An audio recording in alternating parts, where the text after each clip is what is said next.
Welcome to Purpose 360. I'm Carol Cohn, and today more than ever before, companies, brands, and their partners need to stand for something beyond the bottom line. I've created this program to provide insights and ideas to share with you so that you can apply them to your work the very next day. The goal here is to up-level your purpose and to benefit companies and society. So please join us.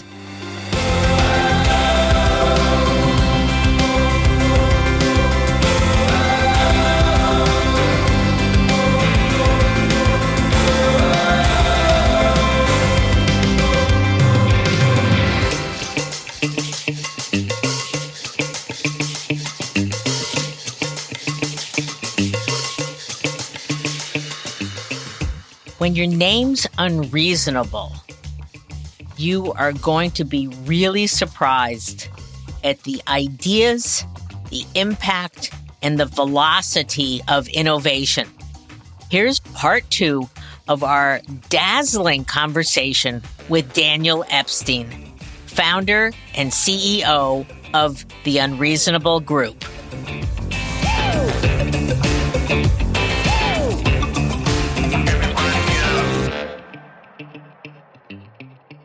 Let's talk a little bit about, you work with high net worth family offices. And is that different structure? And how does that work? And then after we finish this, I've got some idea for you. So on the investment side, I would say by accident, we've built one of the best deal flow engines on the planet. If in terms of private equity, whether or not you even care about impact, and obviously that's all we care about, but they're just outperforming. What a typical portfolio would look like. And so we work with about 1,000 sources of capital. Those could be private equity groups, sovereign wealth funds, family offices, individual investors, corporate venture funds. And we're constantly connecting our entrepreneurs into values-aligned sources of financing to help them scale. But what happened was we realized that individuals like us, I guess, we can't participate in those investment opportunities. And so one of my teammates, her name's Pratibha, I was also in New York. She's brilliant. Her background's in banking, and she runs our investment group right now. And she was passing opportunities. Like zero mass water, the atmospheric water generation technology, they hold clean drinking water out of the air with solar panels. She's passing them to BlackRock or Blackstone or Barclays, whoever it might be. And she sat back and she said, this is the best investment opportunity I've come across. Why can't people like me invest? People like her, working professional. She's a mom, woman of color. She's not a billionaire, right? And that led to the genesis of the Unreasonable Collective, which is a new initiative where we're working with individuals who want to be able to invest into these game-changing growth stage companies, but normally wouldn't get access to them or couldn't afford the minimums. That's great. And so now, has that been launched? That just launched, actually. We just closed and announced our first syndicated deal into a company called Air Protein, which is making quite literally making protein and meat out of the air. And you can go to airprotein.com. But we did just close our first syndicate there and just launched. So we have about 40 members kicking off this year right now. So if I want to invest, I better talk to you offline. Would love to. Yeah, would love to. That'd be great. Selfishly for me, though, it's true. It's like I'm working with all these companies. I'm like, can I put 10,000 in? And they're like, no, you cannot. But now we can. Oh, that's great. Which is really exciting. Oh, okay, that's going to be an outcome of this podcast. Like, how many investors at $10,000 increments can we add in? Maybe it's the Purpose Collaborative will have a subgroup of our reach. Yeah, it'd be fun, Carol. Well, the only other thing I'll say is, we're trying to democratize access, and thereby give more support to these companies as well. But the bare minimum goals that we have there in terms of changing the demographics of who has access is at least half of our members are women or people of color, and that's a bare minimum. And same of the CEOs that we support through the syndicate as well. And so it's a cool cadre of individuals. I love that idea. So I'm going to give you an idea. So as an employee benefit, and I know Kristen's going to go, yeah, that we will on an annual basis or one time take a certain amount of funds in their name and invest it with you. Oh, cool. Love that. Yeah. How cool is that? That would be really fun. Okay, you can have that. You can have that idea. I love it. I love that idea. So you give a lot of speeches and you talk about the future of capitalism. And by the way, do you know the guys at Just Capital? Do you know Martin Whitaker, the CEO? I don't. I feel like I should. Oh my God, I have to introduce you guys. Oh my God, they're totally inventing the future of capitalism via data, a lot of data and programs and such, and a lot of research. I'll introduce you because you will love them. I would love that. He talks a lot about, stakeholder-based capitalism. But what are you seeing? And as more and more companies are coming to you, I'm just curious about, is there just a shift in the view of the C-suite and that they really get it? Our goal, to your point, is to repurpose capitalism, inject purpose back into it. The belief here is that capitalism is a tool. It's the most powerful tool in our tool belt. And, a hammer can be used to build or destroy a house. And so capitalism is the same thing, right? So how do we lever business to build a more just society, environmentally and socially? And I think what's happening is I think the C-suite's actually always been people who care, but they had so much pressure to typically report on quarterly financial earnings. And if not, they're ousted, right? The average tenure for a public CEO is less than 4 years. What's now happened is the boards and the pension funds that have significant stakes in these public companies, they're starting to say, you know what? Actually, this work matters. Like, let's reform the business model so that we're proud of the impact that we're having out in the world. And so I think but I really feel like the C-suite's kind of always wanted to do that, but the pressures haven't been there because of the public markets. And now you're starting to see that alleviated a little bit, or you're starting to see more so that businesses are realizing and boards are realizing that actually, if we don't change our ways, we're not going to exist in the future. So now it's not just a moral imperative, it's a business imperative to actually make the shifts. So, example, we're working with Shell out in the UK to look at how do you transition the UK branch of Shell to carbon neutrality.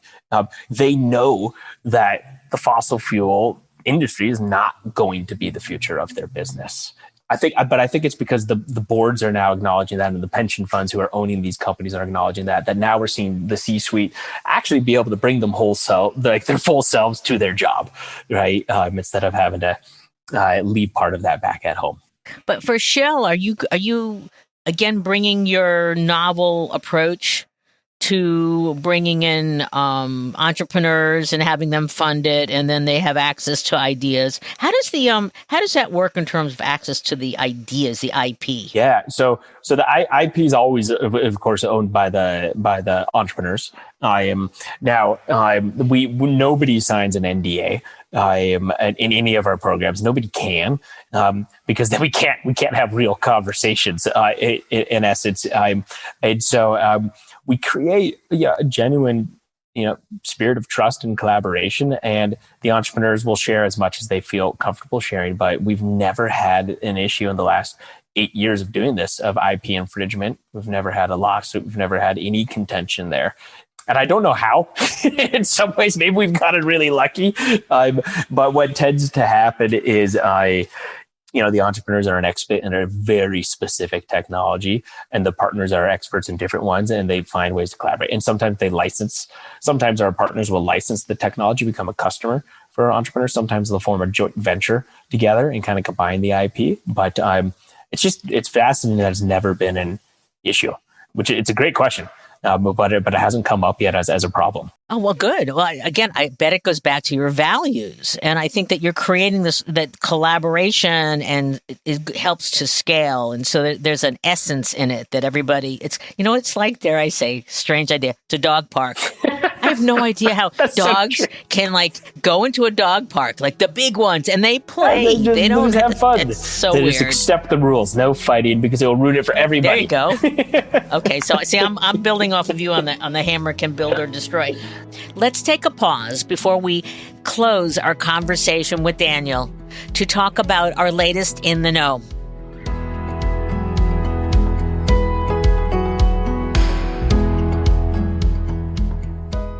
About a year ago, I interviewed Tony Cervone, Chief Communications Officer for General Motors. I was fascinated by the shift that Mary Barra had taken that organization. Their purpose was very aspirational, moving humanity forward.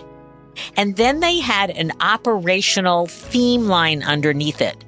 0, 0, 0. Zero emissions, zero fatalities, and zero congestion in cities. Now, I was wondering, those are really high-level goals. How are they going to get there? Well, in this week's In the Know, I was thrilled to read that Mary Barra, CEO of General Motors, had taken a substantial step towards the first zero emissions. She has made the declaration for General Motors, being the first U.S. automobile manufacturer, that they will have zero emissions in their automobiles by 2035. As well, the entire company will become carbon neutral, including operations 5 years after that. The Detroit automakers' push into electric vehicles has gone into overdrive. GM has already announced it will invest $27 billion in electric and autonomous vehicles in the next 5 years, a 35% increase over plans it made before the pandemic. It will offer 30 all-electric models worldwide by the middle of the decade. By the end of 2025, 40% of its U.S. models will be battery electric vehicles. The company plans to include crossovers, SUVs, sedans, and trucks in its electric vehicle lineup. It will also source 100% renewable energy to power its U.S. sites by 2030 and global sites by 2035. That's 5 years faster than it previously announced its global goal. So how exciting is this?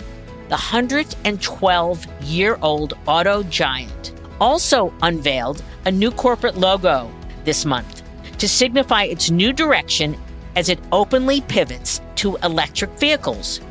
It wants to be seen as a clean vehicle company rather than a builder of cloud-spewing gas-powered pickups and SUVs. So I want to give a shout-out, woohoo, to Mary Barra. I am so excited she's taken a big, bold goal and she's saying, this is the future. It must be about a clean energy future. And she is not letting the pandemic be a challenge. She's letting it be an opportunity. Go, Mary. Now let's get back to our final conversation with Daniel Epstein.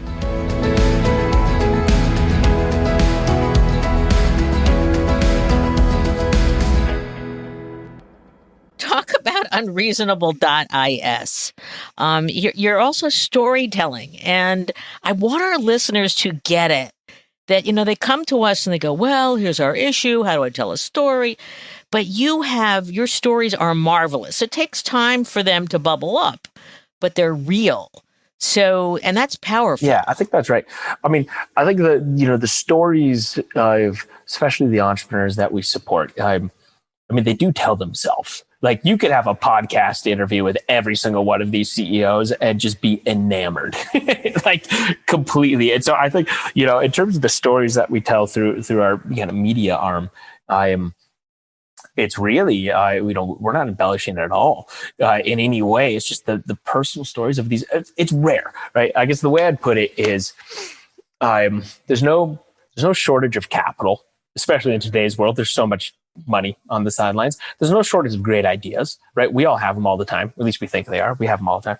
But there's a dearth of courage. in the world, and that it takes a very special person to risk everything towards trying to reimagine the status quo, and to trying to bring more justice back into it. And that is just a hard path to go on. And so the stories are really easy to tell, because if you dig into the story of the person who kind of gave up everything to try to look at, food security or insecurity in Bangladesh, or to launch a hydrogen cell powered vehicle out of Wales with, no business doing that, or whatever that might be, they're just remarkable. And the stories of grit and perseverance and of, bleeding edge technology and purpose. And it all just comes together. So naturally we had to become a storytelling engine too. So are you shooting stories, obviously videos, for your partners like for Barclays and Shell and others? Yeah. We think it's core to actually like the broader intentionality around repurposing capitalism. Like if we just kept these stories within the walls of our programs, how dare we, in essence. And so I think our partners feel the same way. Obviously, they want the stories of this work out there too. Yes, yeah. So in essence, we work with all of our partners on a storytelling component, but it's not, just to get back to that, it's not about sponsorship. It is like authentic stories.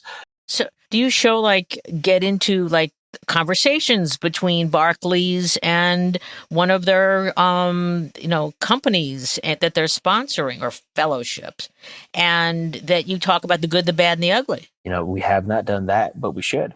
That'd be fun. The challenges, yeah. Well, I'm envisioning actually something on either Netflix or Hulu about some of these. There was a point we were actually looking at a Netflix show at one point.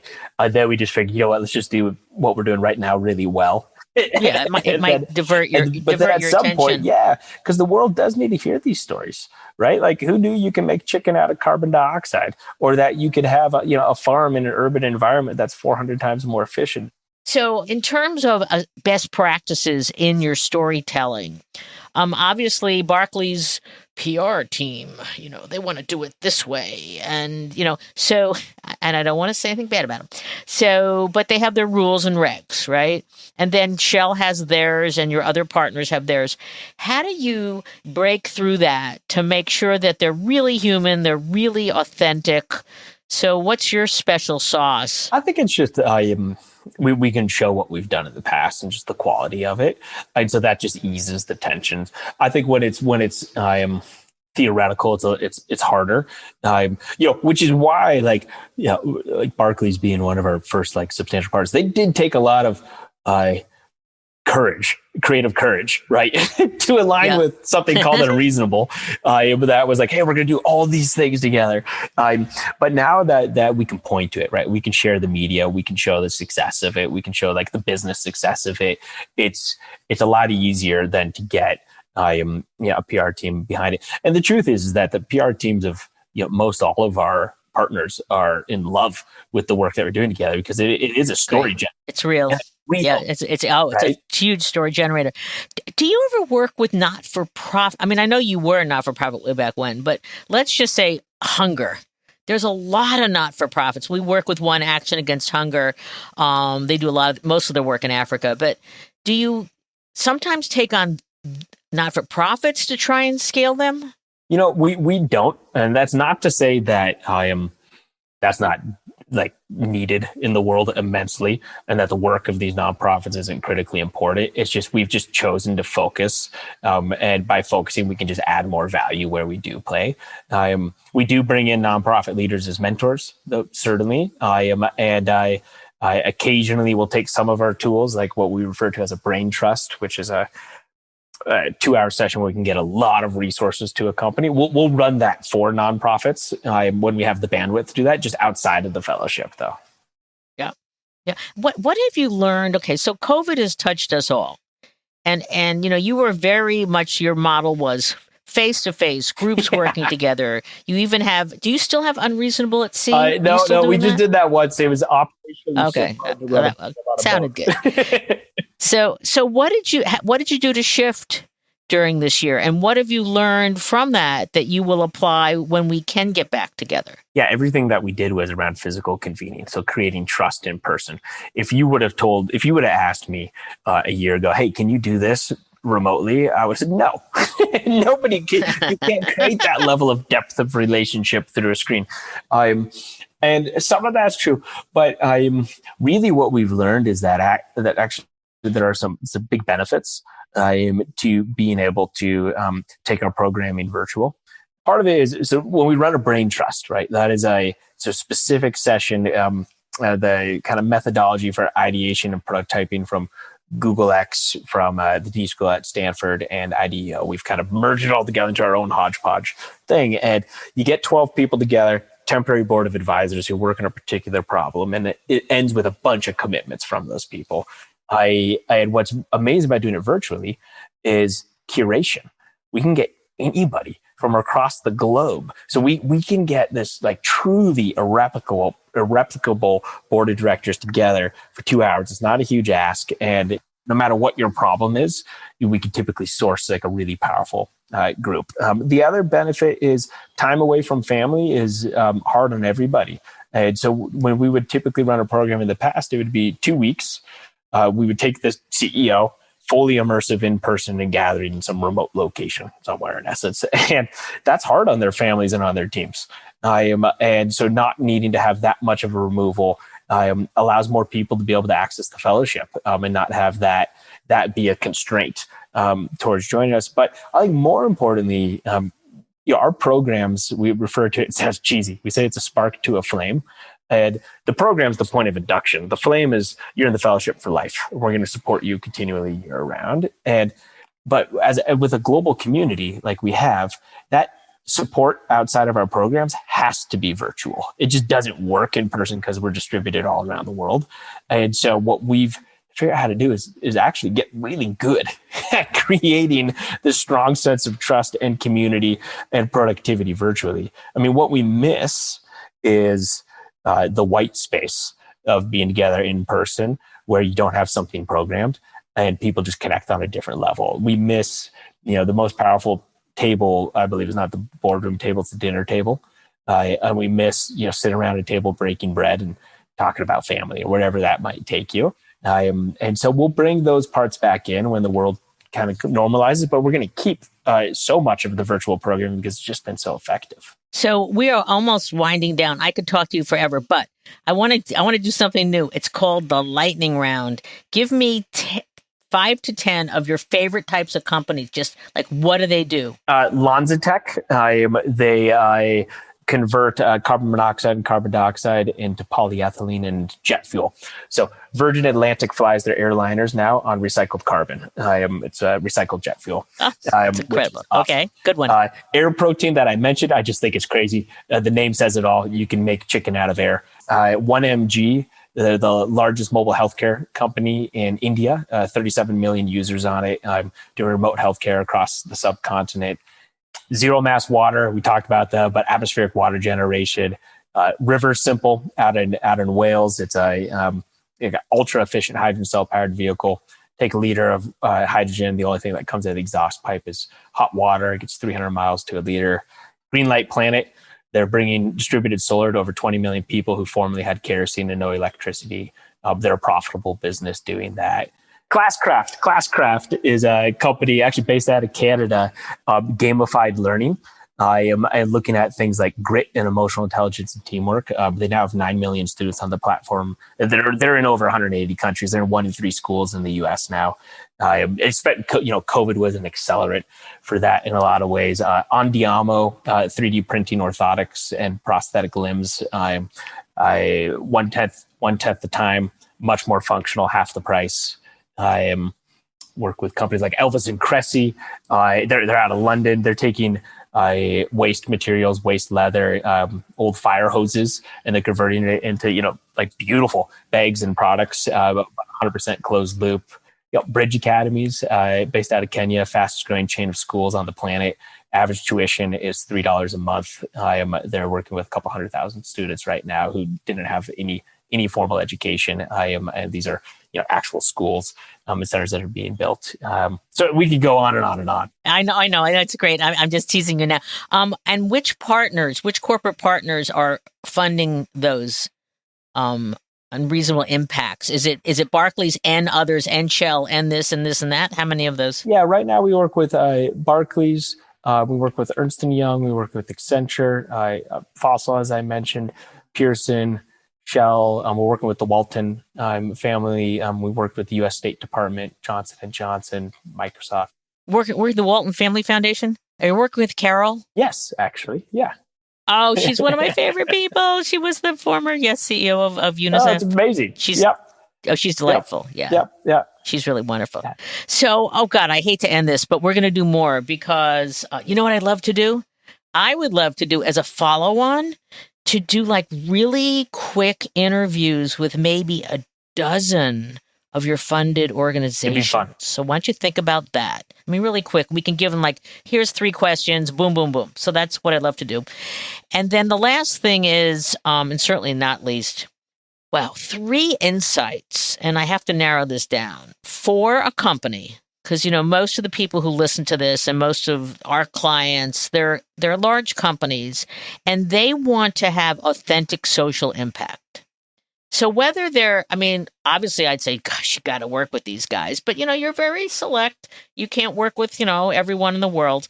But what are the 3 insights you want to leave to them about when they are going to fund, whether it's their own accelerator or their not-for-profit partnerships towards their social issue?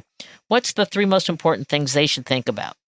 I think that they definitely need to have leadership on it internally who can work cross-functionally. I think that's critical, right? So I mentioned the citizenship team at Barclays.